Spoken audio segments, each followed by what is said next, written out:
Good evening, team. It is my pleasure and privilege to be meeting tonight with one of the more familiar faces around the basketball court. You may have seen him if you've been watching the NBL or the WNBL. We're catching up tonight with one of our past members and one of our past committee members, Mr. David Lawson. David, thanks for joining me. Good evening, Daniel, and thank you for the opportunity. No problems at all. Now, mate, if you've been involved in basketball for quite some time, and most people around a basketball stadium would know you, and some for good reasons and some maybe not so good reasons. But Dave, can you tell us a little bit about how you got involved in basketball, and then subsequently how you got involved at Knox as a referee? Yep, absolutely. I basically started playing at Knox in the under 10 competition with Scoresby many moons ago, probably late 80s, very early 90s. From there, I moved to Ferntree Gully and progressed through the juniors into junior raiders. In around 92, I began looking to start earning some cash, like a lot of other people have tried to do in the sport by refereeing. I can tell you back then it wasn't very much cash. It was about $4 or $5 a game, if that. I think $4.60 from memory was my first pay packet.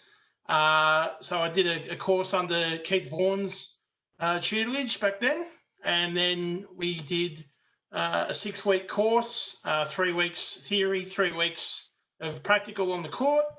And then you were either graded or you weren't. You got thrown basically in the deep end as a C grade. You picked up a Saturday shift with under Bev as supervisor, or you did one of the weekday sessions, and I stayed on a Wednesday night with Pat Vaughan and progressed my way through. So it's been, I stopped playing juniors at under 18s. I sort of decided to go down the refereeing path and then into other paths as well in terms of scoring and announcing and eventually stats, which has kept me involved in the sport up until this point in time. Lovely. Now, a lot of time has passed, and back then some people would have questioned whether you were worth $4.60 a game, because I know people today still question whether you're worth $4.60 a game. But mate, you've obviously refereed at Knox now a couple of times, and you've been a referee at some other places. What did you enjoy most about your time as a referee at Knox? The biggest thing was just the atmosphere and the camaraderie created by the people within the branch. Obviously, I've had 2 separate stints, and both were actually very different. My first stint, as I was a young person coming through, there were a lot of, I'll say, older heads, but more experienced heads. Your Pat Vaughans, your Ron Sturgeons, your Pat Sturgeons, etc. Your Tony Hawks, those sort of calibre. And Bev Agambar, obviously, on a Saturday, Fred Jago.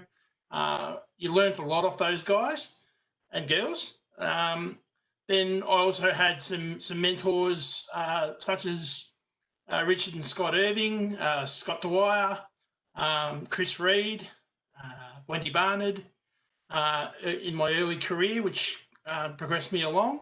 And then coming back the second time, there was a new committee.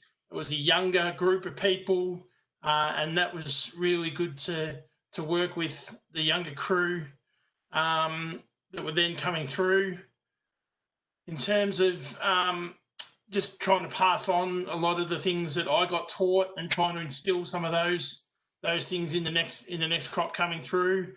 And we also had obviously a lot of support from yourself, Sean, and the guys that were in charge of the branch at that stage. So it was a real mix of different things. Lovely. Now, mate, some people may or may not know, when you joined the committee in 2006 for your 4-year stint, you were also actively supervising on a Friday night and you were responsible for transitioning our referee rosters from the paper-based system to an online system. So can you tell us a little bit about how a referee back when you started in 1992 may have got their referee roster as compared to the, I guess, the evolution that we saw in 2006, where you actively were sort of the mastermind behind moving from that paper-based system to an electronic system where everyone could access their rosters online. Yeah, sure, no problem. The original rostering method, this was a time before mobile phones were owned by all and sundry. So if you had a mobile phone, it was basically the size of a paper bag. It was something you carried around. It was basically like a brick. So there wasn't a lot of those around. So you relied on your home phone. You also were responsible for going down to the stadium on a Wednesday night or Thursday night to look up your Saturday roster. Bev worked on a numbering system. There's a list on the notice board of all the referees with their numbers. You looked your own number up. You then looked at the rosters that were all done in pencil by Bev and then photocopied and stuck up on the wall. You looked for what venue you were on, how many games you had. You wrote them down or you took note of the times you were reffing, and then that was how you got your roster for a weekend. During the week, you would come in at the start of the night. You would see what games you've got, whether it was you had the first 3 games or the last 3 games or whatever the case may be, and then they had a column for your start time for the next week, so you knew 7 days in advance what time you needed to be there. For your weeknight games. In terms of the evolution, as you call it, of the roster, you and I sort of got together. The computer age was sort of taking over the younger generation. Gen Z, Gen Y, whatever you want to call it. I have an administration background, so I spent a lot of time working through spreadsheets and doing things like that on Excel. I took a look at the layout for the Saturday rosters in particular and said to myself, there's got to be a better way of doing this and moving ahead with the times. So I looked into setting up the numbering system that was in place, being able to link it to or setting up the actual template with the games for all the venues, and then tying that to another sheet that was responsible for the pay sheets. And then you and I sort of worked through some of the bugs, and then we sort of implemented it throughout the rest of the week's sessions, offered it once we sort of got everything working smoothly over a period of time. We then launched that through the rest of the week sessions, and then that eventually moved into creating rosters to post links for the website that we had.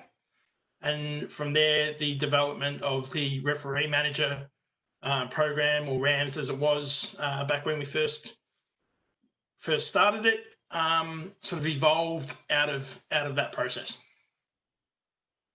Lovely. Well, Dave, thank you so much for, I guess, sharing what it was like when you first started and how it's ended up today.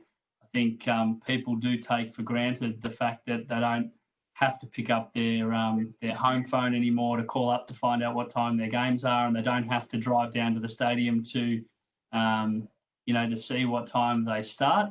And or rely on the parents to do so. Or rely on the parents.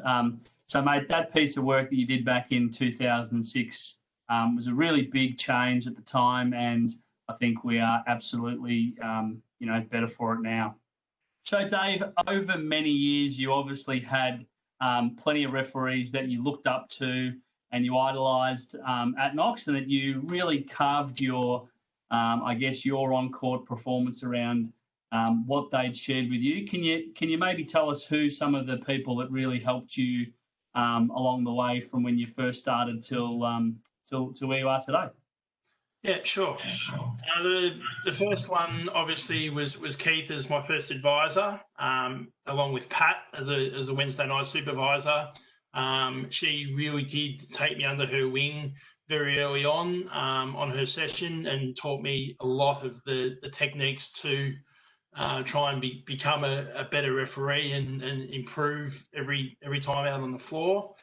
Once I sort of moved on into other sessions, I got an opportunity to work quite a bit with Ron and Pat Sturgeon on some senior games at different times. They were very instrumental in, again, just giving me advice, keeping my head sort of, straight when it needed to be, pulling me up at times where I needed to. Tony Hawke was another one who was very instrumental. I did look up to him quite a bit. And then in sort of later years, again, I mentioned Richard and Scott Irving, who were our senior panel representatives, along with Chris and Wendy Barnard. So Richard and Scott in particular, I saw quite a bit of as a junior. And then once I got to my A grade, I looked up to them because they were always on the good games and they were the ones I was aspiring to be on. So I looked on them pretty favourably. And then sort of in later years, obviously sort of people like Sharon Arnold and things like that, Scott Butler from an NBL perspective, I sort of really respect and admire them. And I guess from a local perspective, guys like yourself, Sean, Ian Knight, Stephen Piatek, who I did a lot of games with over the journey. We did a lot of finals, grand finals, a lot of exciting games. David Pretty is another one. Obviously, spent a bit of time with him at both Dandenong and Knox. He's the same vintage as me, so him and I have done a lot of games together and talked a lot of nonsense, I'll say.